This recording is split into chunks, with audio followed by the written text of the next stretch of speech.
अक्लमंद बहू। श्रुति का व्यवहार अपनी सास के प्रति बिल्कुल अच्छा नहीं था। वो अपनी सास को सिर्फ घर पे बोझ ही समझती थी। इतना राशन लाना पड़ा इस महीने, पैसे आते हैं हाथ में और चले जाते हैं, और ऐसे में आपकी माँ के खर्चे अलग। ऐसा कितना खर्चा करवा देती है माँ, हैं? और वैसे भी तुम तो कमा नहीं रही हो ना। आखिर तुमने बोल ही दिया ना कि मैं पैसे नहीं कमा रही हूँ। दिखा ही दी मुझे मेरी औकात, जताई ही दिया ना कि मैं किसी काम में नहीं आती हूँ। अरे तुम गलत समझ रही हो। मेरा कहने का मतलब था कि तुम हर बात का इल्जाम माँ पर मत लगाया करो ना।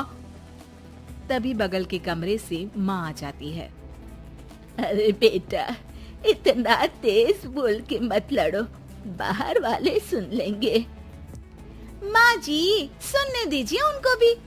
उन्हें भी तो पता चले कि आपकी वजह से घर में पति पत्नियों के बीच में कैसी लड़ाइयाँ होती हैं। अरे बहू, मेरी वजह से? मैंने तो तुम दोनों को कभी ये नहीं दिखाया कि मेरे लिए लड़ो। माँ आप जाइए यहाँ से, मैं बात कर रहा हूँ ना। लेकिन बात तो मेरी हो रही है ना, तो मुझे तो बोलना ही पड़ेगा। बताओ बहू, क्या दिक्कत है तुम्हें मुझसे? अरे घर छोटा है, जगह कम है, यश की तनख्वाह भी तो लाखों में नहीं है। अब आपका एक्स्ट्रा खर्चा उठाना मुश्किल हो रहा है माँ जी।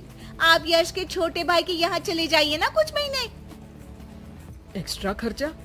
अरे माँ है मेरी, हमने किसी को पनाह थोड़ी ना दी है।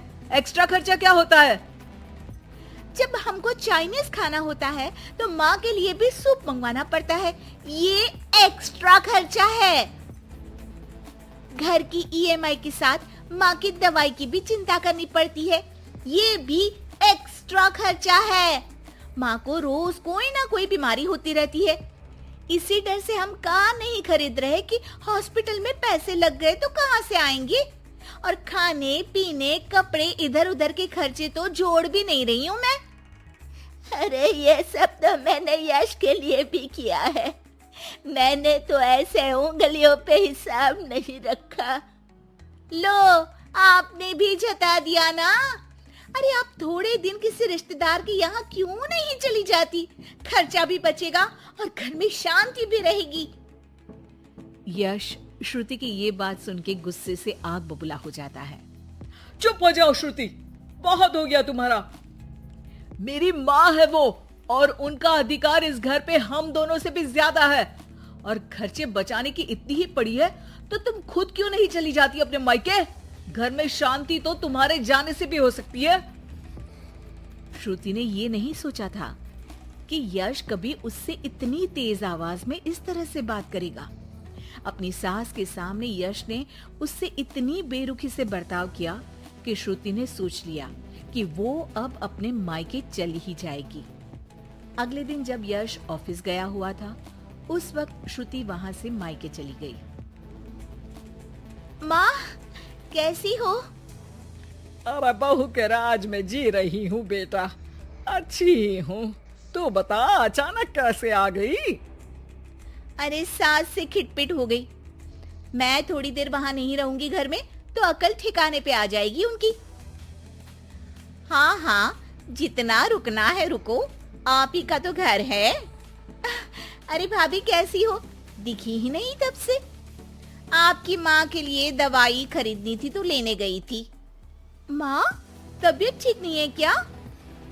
अरे बेटा, बुढ़ापा है, बीमारी तो आनी ही है। अरे पर आप तो एकदम तंदुरुस्त रहती थी, आपको कैसे कुछ हो सकता है? आप खुश तो हो ना माँ?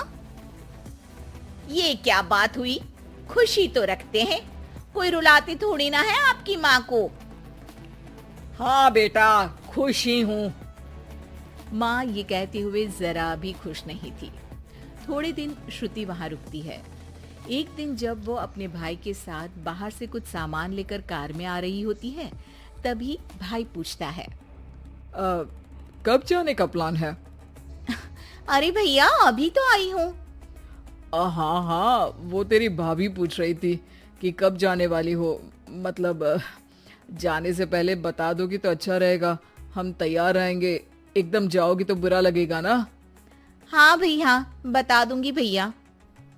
अच्छा, वैसे हुआ क्या था तुम्हारे और तुम्हारे पति के बीच? हमारे बीच कोई लड़ाई नहीं हुई थी भैया, वो तो सास की वजह से लड़ाई हुई इसलिए आना पड़ा। आप चिंता मत करिए, मैं जल्दी चली जाऊंगी। अरे नहीं नहीं, रुकना। अरे तू घर में है तो शांति भी रहती है। क्या मतलब?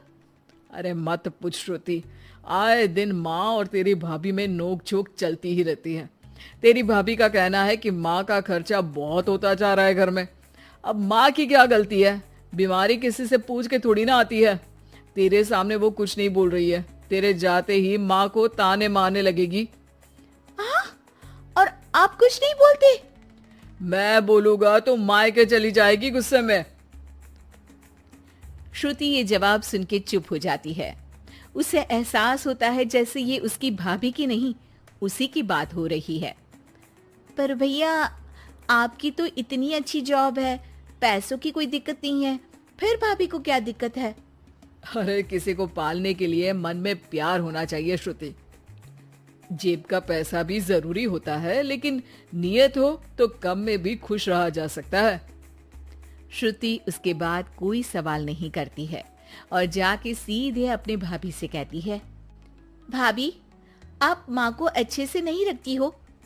भैया इतना कमाते हैं, फिर भी आप माँ को सिर्फ इसलिए ताने मारती हो क्योंकि उनकी बीमारी के कारण घर से पैसा जाता है। आपको मेरी माँ से लड़ना नहीं चाहिए भाभी। अच्छा, तुम इतनी समझदार हो तो अपनी सास से क्यों लड़के आई हो? श्रुति की आंखों के सामने वो सारे पल आ जाते हैं जब जब उसने अपनी सास को परेशान किया। वो उसी वक्त अपना सामान पैक करती है और जाने लगती है। अरे तू तो रुकने वाली थी ना श्रुति? जाना पड़ेगा, सासू माँ बीमार रहती है, उनका ध्यान रखूंगी माँ। अरे पर तू तो उनसे लड़के आई है ना। माँ, मैं ये सोच के आई थी कि मेरे बिना उनकी अकल ठिकाने आ जाएगी पर मेरी ही अकल ठिकाने आ गई। और मैं अपनी सास का ध्यान रखूंगी तभी तो अपनी भाभी को ये बोल पाऊंगी कि वो भी अपनी सास का ध्यान रखा करे। श्रुति को कोई नहीं रोकता, वो वापस अपनी सास के पास चली जाती है। अब श्रुति और उसकी सास कम चीजों में ही ज्यादा खुशी के साथ रहने लगते हैं।